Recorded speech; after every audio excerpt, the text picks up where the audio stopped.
네, 안녕하십니까. 3차시입니다. 네, 3차시 바로 진행을 하도록 할게요. 커피 한 잔 드셨죠? 네.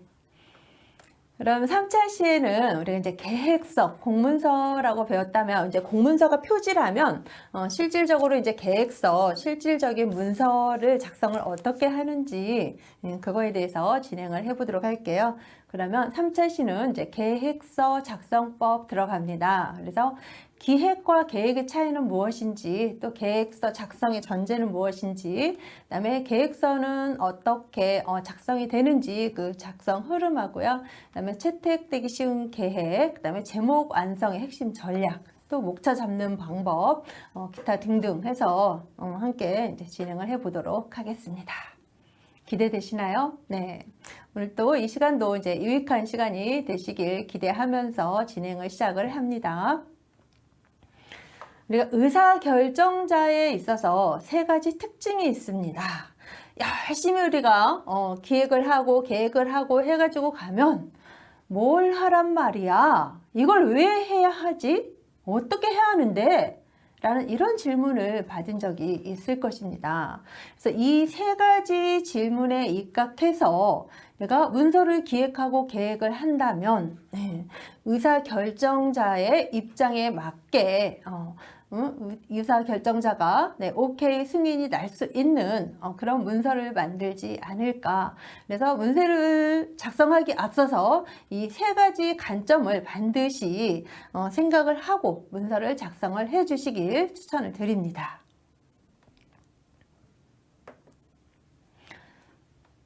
네, 그래서 우리가 아침에 출근을 해서 직장에서 일을 한다라는 것을 다른 표현으로 하면 어떤 표현을 쓸 수가 있을까요?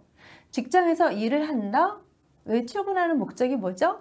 보통 이런 질문을 하면 월급 받기 위해서? 네, 이런 답변이 나오기도 합니다. 직장에서 일을 한다. 네, 일을 한다라는 것은 그 일을 함에 있어서 어떠한 문제를 해결을 한다. 라는 이런 말과 일맥상통하거든요. 직장에 출근해서 어떠한 지금 발등에 떨어진 불을 먼저 끄기도 하고 또 내일 아니면 한 달 후에 1년 후에 있을 중장기 계획을 세우기도 합니다. 그래서 어떤 문제에 있어서 그 문제의 해결 방안을 찾아서 그거를 해결할 수 있음으로써 그 직장 일이 마무리돼 가는 거죠. 네, 그래서 우리가 보고서, 계획서 작성 능력은 곧 업무 능력이다라고 합니다. 직장에서 이제 많은 사람들을 보면 말로만 일하는 사람, 실질적으로 실무적으로 엄청나게 일을 열심히 하는데 말 주변이 없어서 발표를 못해서 그것을 빛을 못 보는 사람, 네, 여러 종류가 있습니다. 내 보고서, 계획서만 제대로 작성이 된다라면 그거를 바탕으로 얼마든지 능력을 인정받을 수가 있죠. 그렇기 때문에 보고서, 계획서, 이런 공문서, 문서 작성이 이제 기한자는 우리 기관의 입장에서 작성을 해줘야 된다라는 거고요. 그리고 또 띄어쓰기나 문맥 등 반드시 살펴봐야 됩니다. 우리가 한글로 작성을 하면 이 맞춤법 검사 있잖아요. 맞춤법 검사 꼭 해보셔야 돼요.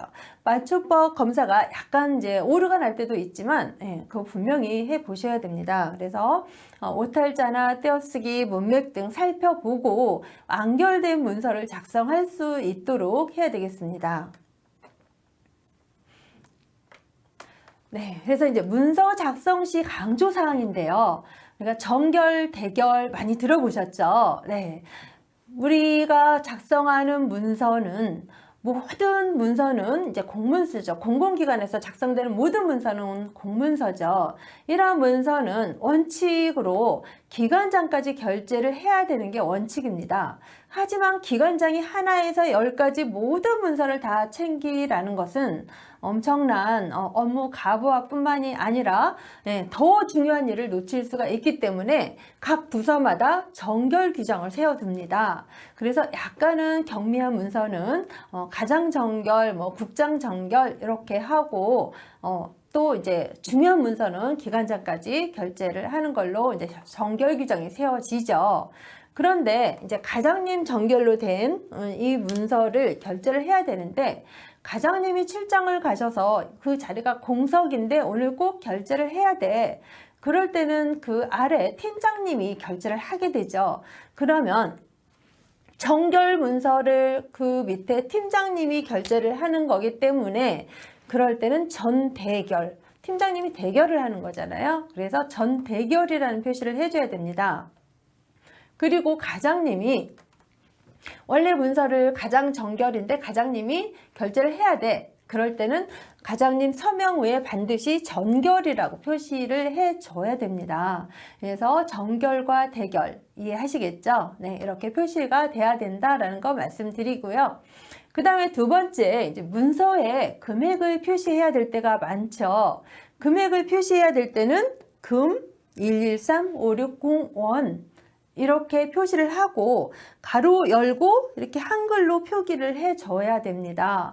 그런데 어떤 분은 한글 표기가 먼저 오고 또 이 숫자가 표기가 되는 경우도 있고 여기다가 또 원표시 이렇게 하는 부분도 있는데 이 표기법이 맞다라는 거 아시면 되겠고요. 그리고 아라비아 숫자로 쓰되 반드시 숫자 다음에 가로를 하고 한글로 기재를 해야 됩니다. 이거는 행안부 행정업무 운영 편람에 나와 있는 내용들입니다. 그래서 숫자를 표기할 때는 문서에는 이러한 방법으로 작성을 해야 된다라는 거 말씀드리고요. 그 다음에 이것도 엄청나게 실수를 많이 하는 부분입니다. 이제 문서에 날짜와 요일, 시간을 표시할 때는 어떻게 해야 되는지 우리 공문서에는 한글로 연, 월, 일을 사용하지 않습니다. 이런 온점을 사용을 해서 연, 월, 일을 표기를 하죠. 그런데 예를 들어서 지금 뭐 가로 열고 여기가 반가로가 있다라면 이거 온점을 빼먹는 경우가 간혹 있거든요. 그런데 반드시 온점을 찍어줘야 됩니다. 그래서 6월 9일 하고 그냥 가로 열고 수요일 하는 경우가 있습니다. 그래서 이런 것들은 반드시 여기 끝에까지 온점을 찍어줘야 된다라는 거 말씀드리고요. 그 다음에 시각 표시하는 방법은 이렇게 쌍점으로 표시를 합니다. 그리고 이 날짜와 시간을 표시할 때는 반드시 한타를 띄워줘야 맞습니다. 그리고 이제 이런 질문들을 많이 합니다. 0906 이 표기를 해야 되나요? 그런데 이런 표기를 하는 분들도 많이 있는데요. 앞에 0을 표기할 필요가 없습니다. 이렇게 표시를 해줘야 됩니다. 그런데 간혹 우리가 문서를 치압을 할 때 이제 엑셀 문서 같은 경우에는 문서 치압을 하기 위해서 이렇게 예시로 0906 이런 식으로 표기를 해달라고 명시가 돼 있으면 이렇게 표기를 해줘야 맞겠죠. 그렇지만 우리가 한글 문서에 공문서에 날짜 표기법은 이게 맞다라는 거 기억을 해 주시면 되겠습니다. 그리고 연월일 이거 할 때는 항상 이렇게 한타씩 띄워줘야 맞습니다. 그래서 이렇게 표시를 해줘야 된다라는 거 맞고요. 그 다음에 이제 시각을 표시를 할 때는 날짜를 표시할 때는 앞에 0이 없다라고 표시를 했지만 시각 표시는 0을 붙여줘야 된다라는 거 말씀을 드립니다. 그래서 그냥 문서에 표기하는 방법, 그 다음에 시각 표시에는 반드시 이거 영자가 들어가야 된다라는 거 말씀을 드립니다. 그리고 시각에도 이렇게 오후 몇 시 몇 분 이런 표기 하지 않습니다. 그래서 이런 쌍점을 이용해서 시각 표시를 한다라는 것도 말씀을